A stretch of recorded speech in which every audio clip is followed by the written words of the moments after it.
All right, hey everybody, welcome back. I hope you're all doing well. Thanks for tuning in. Thanks for hanging out as always. So we're back finally with some short form gameplay content. You guys really appreciated this, so I'm going to try and get back into it. We're going to go through a series of three short videos, games that were pre-recorded that I'm going to sort of like rewatch, talk through. It's been a little while since I played these games. So I don't remember the outcome either, but we're going to talk through the lines. I'm going to identify if there was anything I would do differently, that kind of good stuff. So let's get into it. This first game is into Mario. So Arakni Marionette. We're going to see how it goes. Looks like it's a shorter game, so we'll see which direction it goes. This is with my mid-range aggro list, by the way. So it's running sort of like a mid-range core, but with access to defensive cards in the sideboard. Looks like I'm choosing just the like straightforward aggro package. I am going first, but I did decide to still pull out the Read the Runes in favor of some more defensive cards potentially. So 2 reduced to rune chance to round out the deck. So on this first turn, it looks like a pretty straightforward setup turn. I'm just going to banish this Deathly Whale. Probably looking to sit on this Shadow Puppetry in Arsenal. Pairs so nicely with Deathly Whale. Then it's awesome. We draw into a reduced to rune chant. Immediately vindicated for my choice of sideboard cards, because we are going into our second turn with 1 rune chant floating. Or going into our opponent's turn, one rune chant floating, which allows this reduced to rune chant to be discounted. One thing I haven't figured out yet into Mario, it does feel correct, but, well, this is a big punish now for the reduced to rune chant, but I don't tend to respect the Hunter's Clave. I don't think being marked as the end of the world. So they're threatening our Shadow Puppetry, which is the biggest issue here. We want to be banishing this Deathly Whale. There's not really another good banished target in our hand. So our turn is probably just going to be banish Deathly Whale. Like in a fair and just society, it would be Deadwood Dirge to get up to 4 chance. Then Shadow Puppetry, Deathly Whale, or even Beseech. But it looks like it looks unfortunately like we're going to lose the Shadow Puppetry. So then it'll just be Deadwood Dirge, Beseech the Demagon, come in with the big red whale. We'll sit on a Deathly Whale and end with a reduced to rune chant in banish. That seems like an okay trade-off. So we're just going to let this hit, let the Shadow Puppetry get nuked. Banish the whale, play Dirge, Beseech, Whale, and then we end in a fairly good position with a good defensive card in Arsenal. So I think, again, I would have redone this the same way, obviously. So now just coming in for 4, 1 unpreventable, and 9 is really good. Threatening damage. We're going to end on 2 rune chants. We're going to end on a reduced to rune chant in banish or in Arsenal. And we're going to end with a Deathly Whale in banish for our next turn, which we're happy with. So that's all good. So no complaints, even though that was like a little bit awkward with the CNC. We were able to kind of weasel our way out of that. So they did some blocking. They obviously had a pretty awkward hand. Took some damage and now presenting Clave again. In this case, like, if we take it, we're marked. They could transform. Is that the end of the world? Looking at this hand, again, we have a Deadwood Dirge. We have that reduced to rune chant in Arsenal. But we could do Deadwood Dirge, Malefic. We don't have easy access to go again. I don't think we want to do like any creeper shenanigans this early. So I don't know if we banish the other whale or the Eloquent Eulogy here. They're both fine targets, I think. So just checking what they transformed into. Red back. Discard a card. Target assassin gets +3. Assassin attack gets +3. If it had stealth, it gains go against. +3 go against. Pretty good. Trade a card in for. So it looks like I'm targeting this other Deathly Whale. It's a good, like, just keeps our engine going. I don't mind that. I think Eloquent Eulogy would have been a fine target here as well. If we're confident they're going to take Arcane, though, that we're going to end on, like, 2 rune chants here with this Malefic incantation. I don't hate this whale as a target. So I think we could have gone either way there. Again, I'm not sure that, like, we respect the Clave, because they could have as easily followed it up with something from Arsenal. So I don't know. I think we did all right there. So now we present the whale. Oh yeah, I guess we don't really need the Deadwood Dirge. We ended on 2 chance. So, are we gonna play Deadwood Dirge after this? I guess we could Tunic the Dirge to come in with another whale. Is that what we're trying to target here? Yeah, I don't know what I'm thinking. So I guess one line here is either pitch the Eloquent Eulogy for creepers or Tunic to play Deadwood Dirge on the rune chant. So that's what we're doing. Interesting. So I don't know. I don't know if I would have thought to activate creepers this early. I still think this is maybe a questionable decision, but we're trying to get full value from our hand. Trying to clear a banish zone, so I don't hate it. So we're just going to creepers this Dirge in, turn this rune chant into 3, and be able to go double wide with the Deathly Whales this turn, which is pretty good. They ended up taking the chant, so we do end up keeping creepers. So I guess we got some payoff from that. Sorry, I'm just reflecting on that line. Like it's good. It's a good line for sure. It's just not one that I would like snap. Identify as a creeper's turn, but because they could have still just shut that down. Like if, I guess I'm just thinking, what if they pitched? Like what if they pitched to the whole rest of the rune chance? We lose creepers. I don't know, but it worked out in that case. So Kiss of Death, we're giving an extra rune gate cards. Eloquent Eulogy is not really doing much in this hand again. We have enough rune chance to justify the Deathly Delight. Did draw into another Malefic, which is awesome. So this is fine. It's going to push it over for 3. So they activated Arakni Red back. Push it over for 3. Give it go again. Totally fine. We'll take 3 plus 1. No problem there. I like this hand. I don't think I'm going to be looking to give up much more. We are still sitting on Reduced to Rune Chant in Arsenal, if I remember correctly. So this is probably a good target for that defense reaction. I guess, yeah, so this is a pretty threatening card. Like on hit, if they banish a red, they get to draw a card. So I am choosing to like full block this. So by providing the Marines, guys, we know that this card, as long as it's Assassin, will buff this by +3 and give it go again. So that if they draw something, it can be really punishing. So we are choosing to just like full block this. Force them to play out their whatever they have in hand, and then we'll be able to surprise them with this Reduced to Rune Chant to shut it down. They're going to flick the Kiss of Death, I think is what's going on here. Oops, sorry, I paused it. So flicking the Kiss of Death so that we'll take 1 plus 1. Is that how that works? We'll find out in a minute. So I think we already took the 1, and then we'll take another one from Kiss of Death's ability. So they are discarding this Take the Mantle to give it +3. That's fine. We have an answer for that. So we're going to react, make a rune chant. And yeah, pretty good situation. I guess my other thought is the Mob Skies is sort of nice here. It threatens an on-hit for Delight. Allows us to follow up with Flail, which is kind of free when we're playing it with Delight, because Delight will gain us that life back at the end of the turn. But in this case, it was way more important to just shut down what they were doing. So, yeah, I forgot to play out the Malefic. I was going to say. So, forgot to play out the Malefic. Play out Malefic. Play out Deathly Delight. Coming in for 3 and 5. 2 Malefic Incantations on the back end, which is great. 2 Rune Chants on the back end. So, we, like, in this matchup, we are playing this a little more mid-rangey. They, once again, didn't have a blue pitch, presumably, that they were willing to give up to nuke our creepers, so we are able to float creepers over, so I'm feeling better and better about my decision to use creepers on that turn. Actually, we might be able to get a second activation from it. So, okay.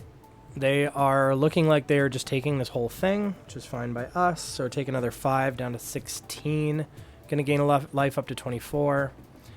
A little bit of an awkward hand. We have 2 rune chants, so like we can either, I'm looking at either the Destruction if they're gonna have Arsenal, or the Whale, probably more likely. But again, I don't think we respect Hunter's Clave for better or worse, because like they're gonna follow it up, and so we still get to decide whether we're marked or not, likely. So that's fine. They deal 1. They equip a Graphene Chelicera somehow. Oh, they played Orb Weaver. buffing this, once again, very scary card. Bloodied Oval's offline. It's not the easiest block. I wonder, like, we're giving them 6. Are we going to let this hit? I wonder if this is worth giving up Creepers, since Creepers is, like, not long for this world at this point. They just need to... So, I don't know. I feel like maybe we give up Creepers here. Or maybe I'm just, like, assuming that they have an attack react that we can't play around anyways, but... So they did get their draw. They banished a Sink Below from us off top. So they get to draw, and they're playing another Art of Desire. Body, I think we just give them the Succumb here. We don't, because we're greedy little goblins. So we're also not respecting... So, okay, I think mistakes were made here. Because they have Snapdragon Scalers up again, we're still letting them draw and, like, continue to go wide. I think mistake 1... I think we should have blocked the first Art of Desire body with Creepers, because Creepers is really, like, hanging on by a thread at this point. And then just be okay. This is something I struggle with in the like, I do favor doing the big scary aggro thing. So, like, playing a more mid-range list like this requires more, I don't know, willingness to, like, just not do the biggest, scariest thing, not get maximum value, and just, like, get good value. Because literally just banishing Deathly Wail and sending that is good enough. So I think mistake number 1, we should have snuffed the first one. Mistake number 2, we should have just given Succumb. Succumb's not worth it. They just block the chance, and it does nothing in our hand. So I think, I guess I wasn't really playing around Snapdragon Scalers, which is my own fault. So yeah, 2 mistakes done here. I think we give Creepers first and foremost. I think we give Succumb.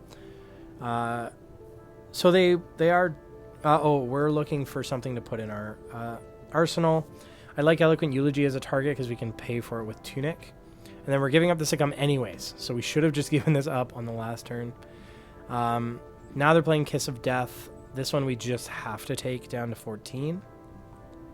So we got punished pretty hard with some loose play there on that turn. I think we could have definitely prevented a lot of that by just giving Creepers first and foremost.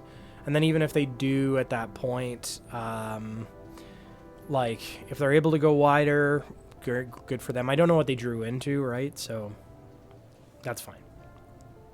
Whatever. Punished, lived, and learned. So now we are just going to do the thing that would have been fine anyways. And who knows, if we gave them Spellbound Creepers right off rip, could have maybe even been able to preserve the Succumb and threaten that if they decide to take any Arcane. So we'll see what they do with the Rune Chance at this point. So they're taking it, so we still get to hold on to Creepers, which is pretty impressive that it's still around at this point. So coming in for 5. Do they want to go down to 10? Give us 1 more Rune Chant. Doesn't really matter. We're going to get a Rune Chant anyway since they took the Arcane. So it's just about whether they want to soak up more damage or not. They wanted to flash a Leave No Witnesses for us. Going down to 10. We end on 2 Rune Chants. We drew into Reduce the Rune Chant, which feels great. Great timing for that. Once again, we do not respect this card. We're just going to get marked, and that's fine. Blood Spattered Vest is... I don't... Like, does it do much? In this matchup, maybe. Maybe not. I don't know. Okay, we do have Call now, too. We don't really have a good banish target in hand to be happy playing it out. Mark of the Black Widow is pretty threatening. So we're going to give them Call. Chances are they're going to attack react this anyways. We kind of, like, we have a D-react. So right now, we're covering up enough for this 4 plus a +3 attack reaction. I think we just have to gamble at this point that that's all they have. So I'm just reflecting on that, thinking about whether this is enough. Bloodied Oval doesn't do anything here, so I feel like I have to realize that in a second. I do realize it. We are at a higher life total, so it's not blocking for anything. So we have to take that back. I think we just present the Call here. I'm trying to think of, like, the realm of possibility of what they have. But I think if I just present the Call and hope all they have is 1 buff, then we're safe. And if not, worst case, we give them the Shadow Puppetry. whatever. I think that's just the world we live in. So now they are going to give it +3. We have an answer for that. So we're going to go ahead and reduce to Rune Enchant, blocking 7 of the 7. Great, pass. What else you got? Chelicera for 2. I don't think we care about that. We take that for sure. They might have something else we don't know. What do you have in your... oh, Codex of Frailty. Not great. We have an arsenal that's fine. Kiss of Death. We're giving them Deathly Delight. Yeah, I was going to say, I don't think we give them Deathly Delight. I think we thought turn was over and we were benching at that point. So now we're just going to take 4 down to 7. They're at 10, though, and we have like a pretty good turn. We're happy taking the damage here because we're going to get it back. However, this is something that I fall into a lot, but Tunic is up and we're going to finish this on Eloquent Eulogy. But if you're going to swing Flail at the end of the chain, then don't take the damage, because then Delight, it's redundant. Delight will gain you the life back anyways. But in this case, since we have Tunic up and we're able to pay for this Eulogy, and our creepers are still going for some reason, we will be able to go ahead and follow this up for 1 and 4. I think we have 1 Rune Enchant on the back end. So they're going to take 1 more, allow us to take a look on top, which can be... I think we're going to banish that. And then we have a choice to either play the one from hand or the one from banish. I don't know. I think we just play the one from banish, right? Or do we want to float Rune Enchants? Well, the Frailty debuffs the one from Arsenal, which we might not be considering. I think we just swing with the... Okay, good. Yeah, we just swing with the one from Banish, 1 for 4. Don't let them get the value on Frailty. And then we still have Tunic up and Eloquence in Banish, which we can deal with. They choose to go to 1, which is a huge mistake into Vynnset. Because now this call wins us the game alone. We really just need to hold on to the call. So we're just going to throw a bunch of stuff in front of this. I don't even need to look at what we're throwing in front of it, because literally all we need to do is banish call and win the game. We could even like get cute and do... Well, no, I mean call flail. We don't need to get fancy. They have a bit of an awkward hand here too. So we have some 3 blocks, some answers for what they're doing. Yes, that's good. Another pick up the point. I think we can just give Creepers and Malefic, or Face Purg and Malefic, or Tunic and Malefic. It doesn't matter. Literally call in our hand wins us the game. Kiss of Death, we can give Tunic and Face Purg, honestly. Perfect. Let's just suck it all up. Yep, nice try. So now we get to flail first, so we lose the life. Then we can call it instant speeds, take the damage to Vynnset, make this Rune Enchant unpreventable, and close the game out. So, yeah, fun game overall. I have a really good win rate into Mario right now. I don't think it's a hero we need to be overly concerned about quite yet, until, of course, somebody breaks the hero in half, which I'm sure might happen. But for now, it's not a matchup that I'm like overly concerned about. It was a fun one nonetheless. We identified one turn that we could have definitely played better.